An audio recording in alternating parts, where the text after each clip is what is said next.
Bismillahirrahmanirrahim.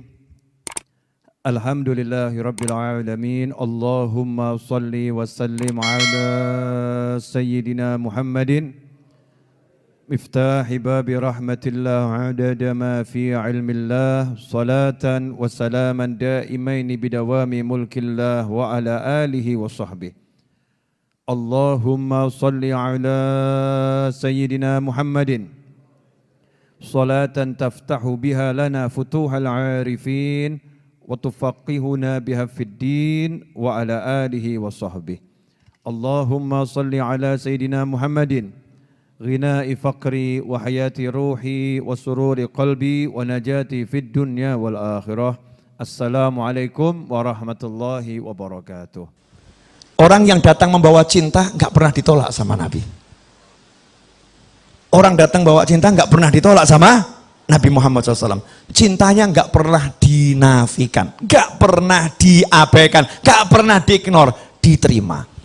Salah satu cara biar kita itu bisa cintanya kuat adalah dengan sholawat. Nah, ini judulnya sekarang kan numpang sholawat, numpang sukses lewat sholawat. Singkat, pendek, 3 menit selesai. Tapi nanti pulang langsung praktek. Yang pengen beli mobil, kabul. Pengen beli rumah, kabul. Yang mau ngelamar anak Pak Kapolsek, kabul. Yang mau ngelamar anak presiden, kabul. Ngelamar atau? Ngelamar, kabul. Perkara ditolak, wallahu alam. Ngelamar Pak ya. Tapi udah berani ngelamar gitu kan, kabul. Yang mau punya hajat A sampai Z, kabul. Yakin. Kalau jurus ini Anda pakai. Hati-hati. Akhir zaman ini ada yang menghembuskan ajaran yang mengatakan jangan cari akhirat dengan dunia dan jangan cari dunia dengan akhirat. Kamu nggak boleh pakai sholawat untuk urusan dunia. Kamu nggak boleh pakai wirid untuk urusan dunia. Kamu nggak boleh pakai yang namanya zikir untuk urusan dunia. Lihat itu, Rasul bersabda, siapa yang hijrahnya kepada dunia, dia hanya akan dapatkan dunia dan wanita yang dia nikahi. Hijrah saja, kalau nggak untuk Allah, nggak dapat apa-apa. Masya Allah, ini pemahaman sesat dan menyesatkan. Banyak dihembuskan lewat pesan WhatsApp dan mungkin juga beberapa keterangan. Alhamdulillah saya tidak mendengarkan. Halo, kok lihat saya nggak enak, kenapa ini? Jadi ada orang sekarang ini suruh baca sholawat nariyah takut, suruh baca munjiah takut. Kamu mau beli mobil baca nariyah, ngomong Habib, apa nggak musyrik? Apa nggak cinta dunia itu Habib? Masa sholawat buat beli mobil? Sholawat kan buat dapat syafaat. Sholawat kan buat dapat syafaat, bukan buat dapat mobil. Masya Allah, koplak ini. Ini gagal paham tingkat tinggi. Gagal paham tingkat tinggi. Sholawat itu jangan kamu batasi dengan satu kata syafaat. Syafaat itu salah satu bagian dari manfaat sholawat. Tapi di antara manfaat sholawat saya jabarkan 3 menit. Perkara 3 menitnya melar jadi 30. Wallahu a'lam. Boleh ya? Coba saya jawab pertanyaan saya dengan jujur. Kalau Anda pengen sesuatu urusan dunia, pengen mobil, pengen rumah, pengen punya pasangan hidup, pengen punya apapun yang ada di dunia ini, mintanya ke siapa? Mintanya ke siapa? Jawab yang keras, mintanya ke siapa? Allah, betul? Kalau Anda pengen sembuh dari sakit kepala, mintanya ke siapa? Kalau ada orang pengen sembuh dari sakit kepala, mintanya ke obat. Itu musyrik atau enggak musyrik? Musyrik. Kalau ada orang mau beli mobil, mintanya ke duit. Duit, aku mau beli mobil. Musyrik atau enggak musyrik? Musyrik. Ada orang mau sukses, mintanya dengan perencanaannya. Musyrik atau mukmin? Musyrik. Semua harus berawal dari Allah Subhanahu wa ta'ala. Sakit kepala, ada obat, pengen sembuh. Allahumma sembuhkan sakit kepala saya, ambil obatnya. Tahu ini sarana, diminum dengan minta kekuatan dari Allah. Bismillahirrahmanirrahim. Betul? Kalau mau beli mobil, minta sama Allah, ya Allah beri saya mobil. Ambil duitnya, berangkat ke toko, beli mobil. Tapi mintanya pada Allah subhanahu wa ta'ala. Betul atau betul? Pertanyaan selanjutnya, kamu mau beli mobil, tapi duitnya nggak cukup. Maju atau mundur?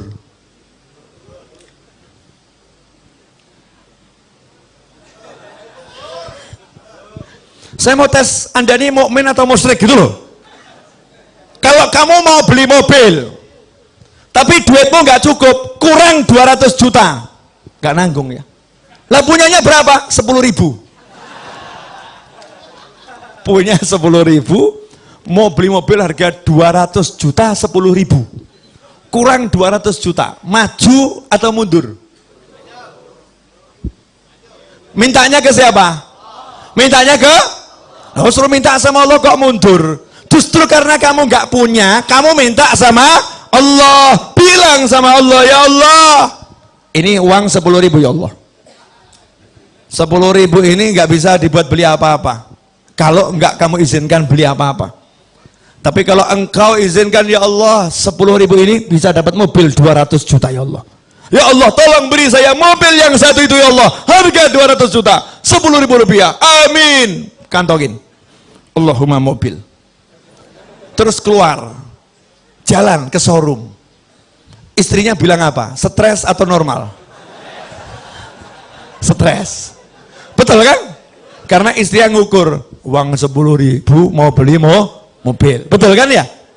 Allahnya dibuang. Ini loh akidah yang semerawut. Akidah yang semerawut. Nanti saya akan jelaskan dari Al-Quran, hadis Nabi, kehidupan para ulama, kehidupan sahabat, kehidupan orang yang normal. Kita ini yang nggak normal, kita yang sakit. Yang sakit nih kita. Boleh saya jelaskan? Nah, jadi kalau minta ke siapa? Allah. Minta tolong sama siapa? Allah. Betul? Kalau minta sama Allah dengan muji-muji Allah, ya Arhamar Rahimin, ya Allah, ya Mun'im, ya Sami', ya Qadir, ya Jabbar, ya Qahar, Asma'ul Husna dibaca semua. Muji-muji Allah. Terus minta, kabul nggak? Nanti dulu. Kamu minta ke Allah dengan semua pujian yang dibaca oleh malaikat muqarrabin dan dibaca anbiya wal mursalin dan yang belum diturunkan ke muka bumi. Kalau tidak kamu awali sholawat, tidak kamu tutup dengan sholawat, ditolak oleh Allah subhanahu wa ta'ala. Paham tidak? Yakin paham? Paham tidak? Jadi kalau awalnya nggak ada sholawat, akhirnya nggak ada sholawat, diterima atau ditolak? Orang mau nikah, ngurus surat nikah, ya pergi ke kantor urusan agama, bawa dirinya, bawa calonnya, bawa semua perlengkapan, nggak bawa KTP, jadi nggak suratnya? Enggak.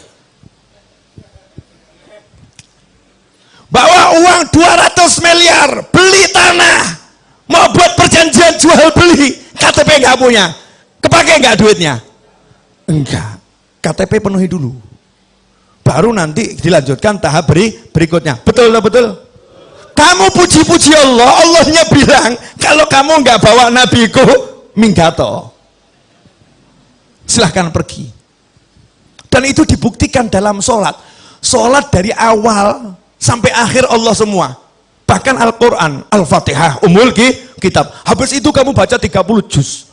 Giliran at-tahiyat, kamu udah puji-puji Allah, at-tahiyatul mubarakatul sholawatut thayyibatulillah, kamu syahadat.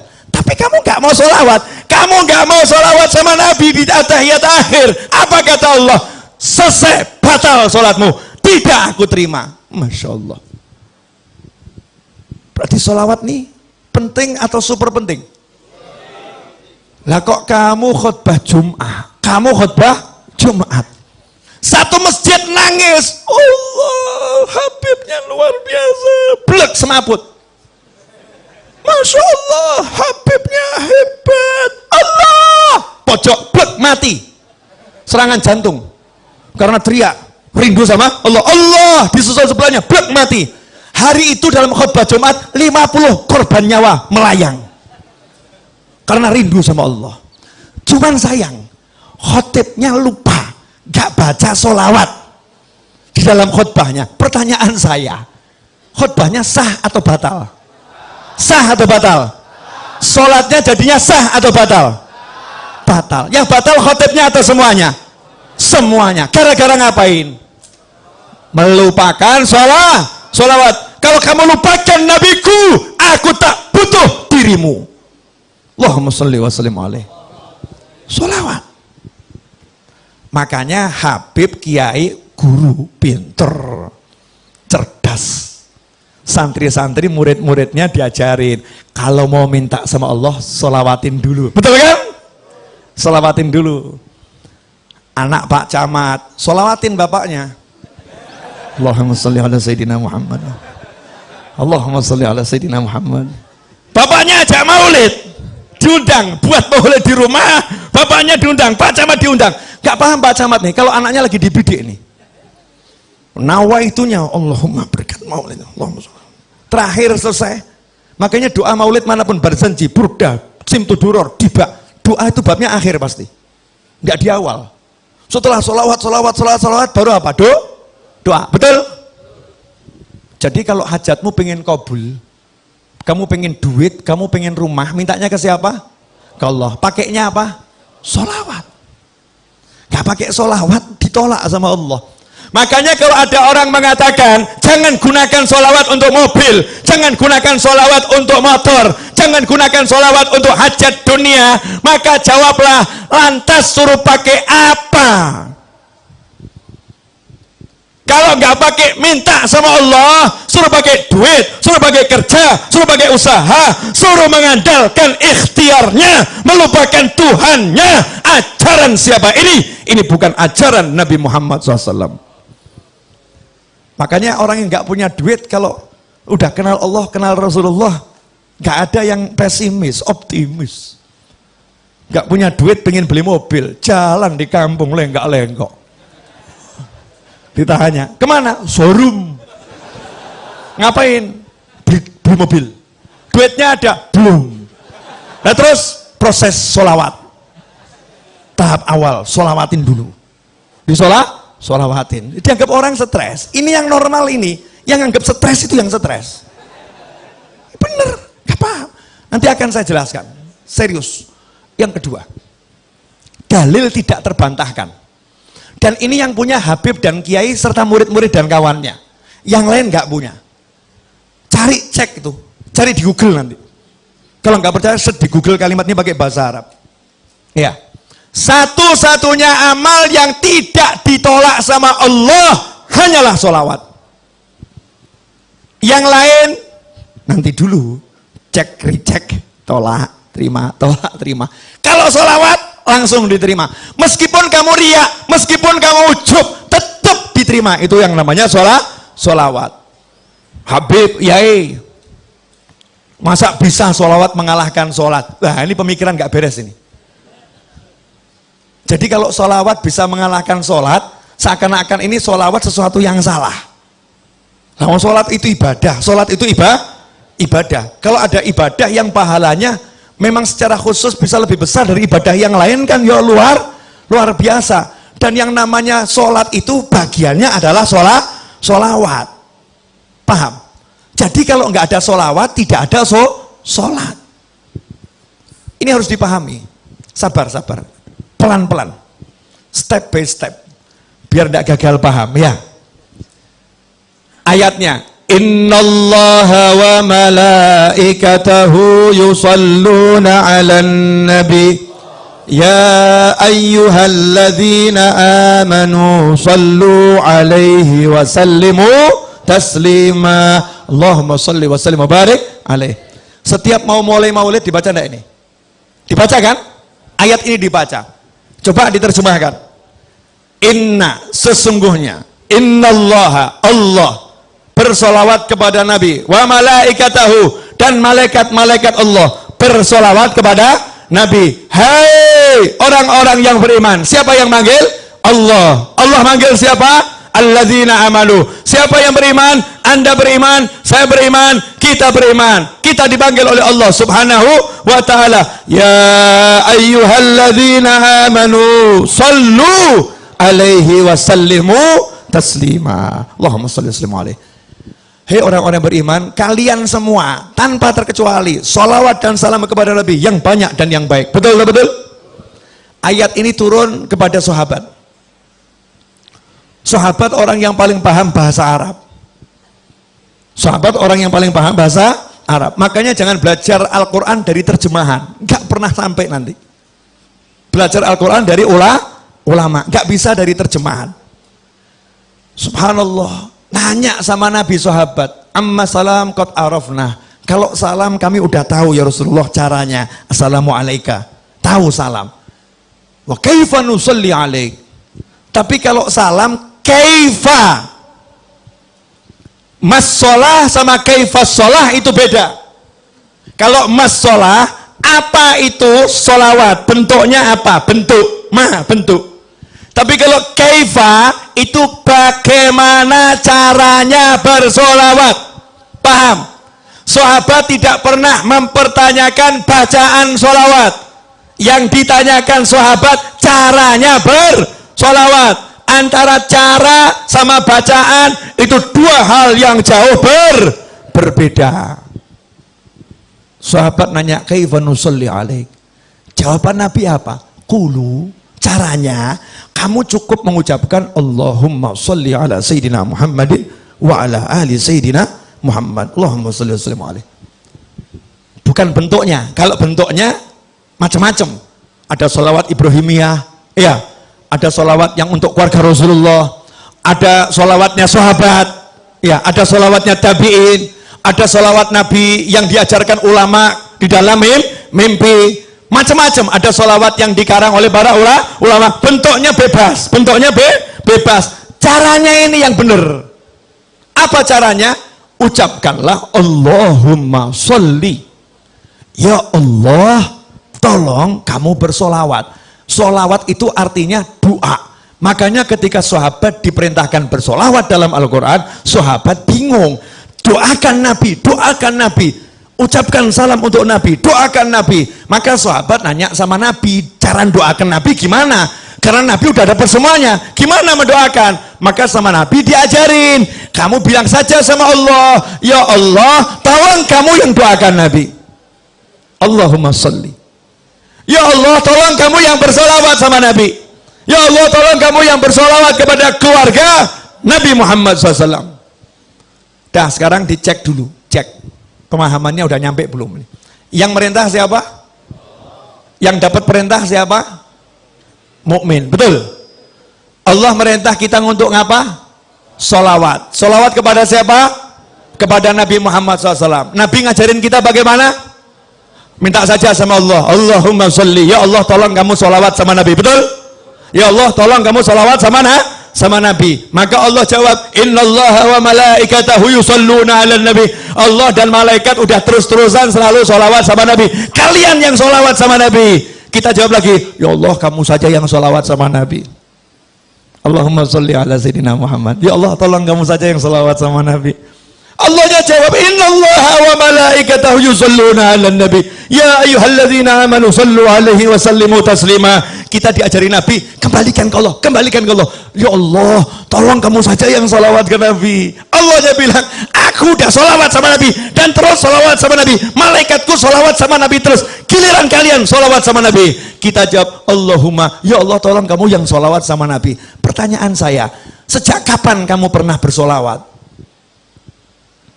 Pernah enggak kita bersolawat? Gak pernah.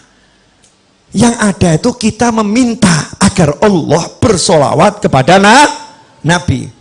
Pertanyaan saya, lah kalau kita minta sama Allah untuk solawat, terus yang solawat siapa? Allah. Yang solawat Allah. Akankah Allah menolak Allah? Akankah Allah menolak Allah? Tentu tidak. Itu yang pertama. Yang kedua, kita minta kepada Allah untuk kita atau untuk Nabi? Allahumma sholli ala Sayyidina Muhammad. Ya Allah, tolong kamu bersolawat pada Nabi Muhammad. Berarti kita minta kepada Allah untuk siapa? untuk Nabi. Lah kalau ada orang minta buat Nabi, kira-kira sama Allah diterima atau ditolak? Dan mintanya kepada Allah, ya Allah tolong kamu, saya minta kepada kamu sesuatu untuk nabiku, untuk kekasihmu, tolong ya Allah. Kira-kira sama Allah dikasih atau nggak dikasih? Dikabulkan atau nggak dikabulkan? Kenapa? Untuk kekasih Allah semua diberikan oleh Allah. Makanya kamu riak, kamu ujub, kalau minta untuk Nabi Muhammad SAW pasti diterima oleh Allah Subhanahu wa Ta'ala. Jelas? Nah, bagian asiknya di sini. Akhiron, bab duit.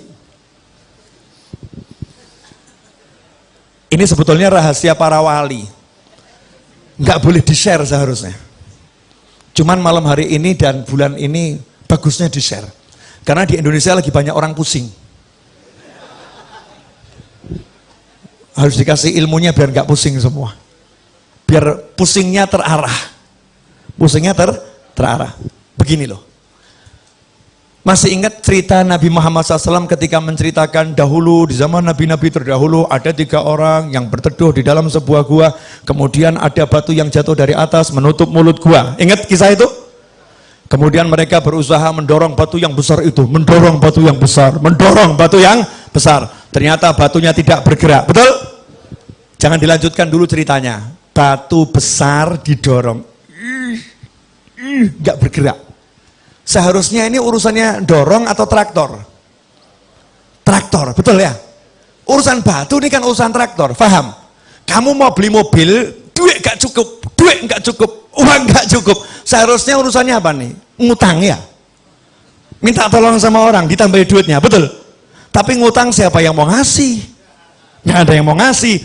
Ini dorong nggak bisa, siapa yang mau nolong? Yang terkunci di dalam, nggak bisa. Maka minta tolong kepada Allah Subhanahu wa Ta'ala. Nabi mengajarkan mereka 3 orang yang minta tolong ini masing-masing berkata, ya Allah saya pernah punya amal yang begini.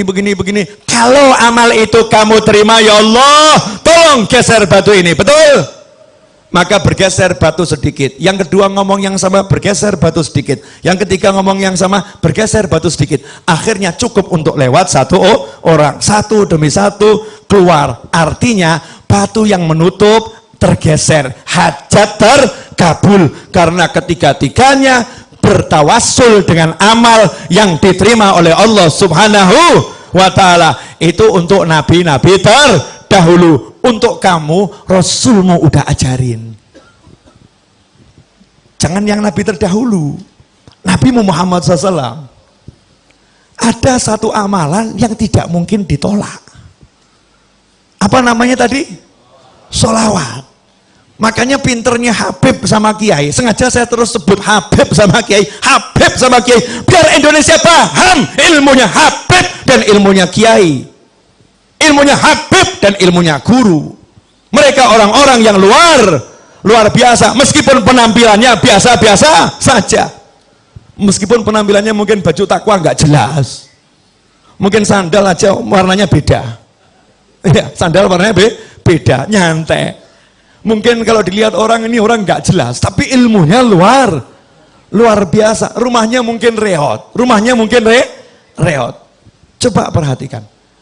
Habib sama Kiai dari zaman dahulu kala ngajarin, kamu kalau punya hajat baca nariyah 4.444 kali. Selesai nariyah bilang, ya Allah berkat sholawat nariyah kabulkan hajat saya, betul? Kamu kalau punya hajat baca maulid simtuduror, barzanji, burda, dibak dan sejenisnya. Selesai maulid bilang berkat maulid ini ya Allah kabulkan hajat saya, betul? Kamu kalau punya hajat diajari Habib Kiai baca munjiah 1000 kali, sholawat A sekian kali, sholawat B sekian kali. Selesai bilang sama Allah, ya Allah berkat sholawat yang aku baca tadi kabulkan hajat saya, betul? Pertanyaan saya, ajaran Habib sama Kiai ini berasal dari mana? Dari ajaran langsung Nabi Muhammad Sallallahu Alaihi Wasallam. Amal yang tidak ditolak. Dan buat kita amal yang tidak ditolak adalah sholawat. Makanya kalau kamu pengen beli mobil, baca nariyah 4.444 kali. Tapi jangan diwakilkan. Kalau kamu wakilkan, yang qabul yang mewakili. Karena judulnya ini mau tawasul dengan mujahadahmu, dengan usahamu. Gantinya dorong batu tadi loh. Usahanya duduk di kamar. Nanti kamu masuk kamar bilang sama istri, "Dek, saya mau beli rumah dulu ya, jangan diganggu 5 jam. Siapkan kopi, teh, dan makanan." Kunci kamarnya jangan diganggu. Kholwat 5 jam. Nariyah, munjiah. Anaknya ditanya sama ibunya, nanya sama ibu, "Ibu, ayah mana? Beli mobil." "Di mana?" "Di kamar." Masya Allah. Keluar dari kamar ya, ayahnya ada tamu, terus anaknya cerita, "Ayah tadi beli mobil." "Oh iya benar, di mana?" "Di kamar." Masya Allah. Tamunya nanya, "Iya betul." "Iya." "Gimana caranya?" "Nariyah 4.444 kali." Hasilnya sebentar lagi saya harus keluar dulu. Hasilnya sebentar lagi saya harus keluar dulu. Baru dia keluar, jalan ke pasar, jalan cari obyekan, jalan dia bergerak. Nanti itu sholawatnya akan bekerja. Sholawatnya akan bekerja. Loh, kalau Nabi yang terdahulu saja umatnya di dalam gua nggak ngapa-ngapain, diem saja, gerak sendiri. Lah kamu udah pakai sholawat, masih pakai kerja, nggak kabul ya nggak mungkin. Mana imanmu, mana yakinmu, mana percayamu? Jangan percaya dengan fata morgana. Pekerjaan itu fata morgana, perencanaan itu fata morgana, ajaran nabimu itu nyata, saudara-saudara. Allahumma sholli alaihi. Jelas. Masing-masing buat rencana kelihatannya nih. Mulai pulang mau sholawat, mau sholawat, mujahadah, baca sholawat. Ini kalau semua ngamalin sampai nanti sudah terwujud, komisi nggak nyampe Solo, awas. Oh, namanya guru tuh harus dapat komisi, yang ngajarin kan ya. Perdagangan kan begitu kan ya. Yang ngajari kan dapat apa itu, hak cipta ya. Royalti, nah royalti gak usah banyak-banyak, udah 10%. Royalti 10%. Ikhwani rahimakumullah. Jelas yang saya sampaikan? Jelas? Sekarang hidup ringan atau berat? Ringan ya, gak usah repot. Kita punya Nabi Muhammad Sallallahu Alaihi Wasallam. Ada yang masih ngeyel, mungkin nonton orangnya. Sebentar. Masih belum puas? Oke, satu lagi. Yang di rumah tuh masih belum puas dalilnya. Wa may yattaqillaha yaj'al lahu makhrajan wa yarzuqhu min haitsu la yahtasib. Siapa takwa kepada Allah, Allah akan selalu memberikan solusi untuk masalahnya, apapun itu masalahnya. Wa yarzuqhu min haitsu la yahtasib, dan Allah akan selalu memberinya surprise rezeki. Rezekinya surprise, rezekinya kejutan, tidak bisa difikir dari mana datangnya. Tuh muncul. Itu namanya min haitsu la yahtasib. Bahasa kerennya surprise. Itu kerennya. Rezekinya surprise. Ayatnya itu, lihat asbabun nuzulnya. Asbabun nuzulnya tentang suami istri yang anaknya tertawan oleh musuh. Terus suami istri ini menghadap Nabi Muhammad SAW. Terus ngomong sama Nabi, "Anak saya ditawan musuh." Apakah Nabi kirim pasukan untuk membebaskannya? Apakah Nabi mengatakan, "Satu sahabatku nyawanya seperti nyawa seluruh umatku, maka akan kukerahkan seluruh pasukan untuk bebaskan anakmu"? Apakah seperti itu? Enggak. Nabi mengajari, pulanglah kamu ke rumah, ajak istrimu, bacalah haula wala quwata illa billah. Maka sang suami pulang ke rumah, sampai di rumah istrinya dikasih tahu. Apa jawaban istri yang solihah? "Masya Allah, petunjuk yang luar biasa. Ini anaknya ditawan. Nabi nggak kirim pasukan, Nabi nggak kirim pasukan khusus, Nabi tidak buat perencanaan untuk pembebasan secara zahir, tapi Nabi ngajari ngucap la haula wala quwata illa billah." Istri ini mengatakan, ini cara yang paling hebat, ini petunjuk yang luar biasa. Sekarang suami pergi ke tempat kiai, pergi ke tempat habib, penuh dengan yang namanya masalah, kemudian diajarin Kiai Habib, baca Simtudurur di rumahmu setiap malam Jumat, akan selesai masalahmu. Pulang ke rumah, ngomong sama istri, istrinya menjawab, maulid lagi, urusannya duit kok suruh baca maulid, urusannya utang nggak selesai kok suruh baca maulid. Na'udzubillah, amin. Mana perencanaanmu, mana strategimu? Rasulullah nggak membuat strategi, Sahabatnya tidak suruh buat strategi, suruh duduk zikir kepada ilahi Rabbi. Hasilnya subuh, ketok pintu rumah, anaknya datang, assalamualaikum, rangkulan nangis. Anaknya datang bawa kambing sebanyak sejumlah lembah itu ya, lembah. Di riwayat yang lain kuda sebanyak itu, Masya Allah. Maka sang ayah ini langsung ngadep ke Rasulullah SAW. Ya Rasulullah, anak saya udah pulang, selamat, bahkan bawa rampasan perang. Ternyata anaknya ketika ditawan, yang nawan dibuat tidur sama Allah. Kemudian anaknya bisa melepaskan ikatannya. Anaknya kemudian melarikan diri. Dan ternyata kambingnya saat itu, dan atau kudanya saat itu, semua ikut sama anak tersebut ke Madinah Nabi Muhammad SAW. Sehingga sampai depan pintu, orang tuanya bahagia, anaknya bahagia, kambingnya juga bahagia. Kambingnya hijrah nih. Dari tangan orang kafir ke tangan muslimin. Apa kata Nabi? Muncullah itu turun ayat, wa may yattaqillaha yaj'al lahu makhrajan wa yarzuqhu min haitsu la yahtasib. Makanya kalau kamu pengen solusi, kamu pengen rezeki, jalannya takwa. Dan salah satu jalan takwa yang terbaik adalah sholawat pada Nabi Muhammad sallallahu alaihi wasallam. Makanya kalau ada orang mengatakan jangan jadikan sholawat untuk cari dunia, orang ini tidak paham ilmunya Allah dan Nabi Muhammad SAW. Justru kalau kamu butuh dunia, pakailah akhiratmu, pakailah Allahmu. Itu namanya orang yang mengandalkan Allah subhanahu wa ta'ala. Jelas semuanya? Alhamdulillah. Teriak-teriak udah selesai. Baju sudah tembus, ya, kaos sampai ke depan basah kuyup. Sudah saatnya pertandingan diakhiri. Kesihan para santri yang sejak sebelum kita datang sudah duduk di sini, ya, dan nabuh rebana dengan penuh energi menunggu hidangan yang dinanti-nanti. Tak kunjung keluar hidangan itu karena Habib Novel yang tak tahu diri. Saatnya hidangan, kalau memang ada yang mau dikeluarkan, dikeluarkan. Saat hidangan nanti keluar, saya undur diri.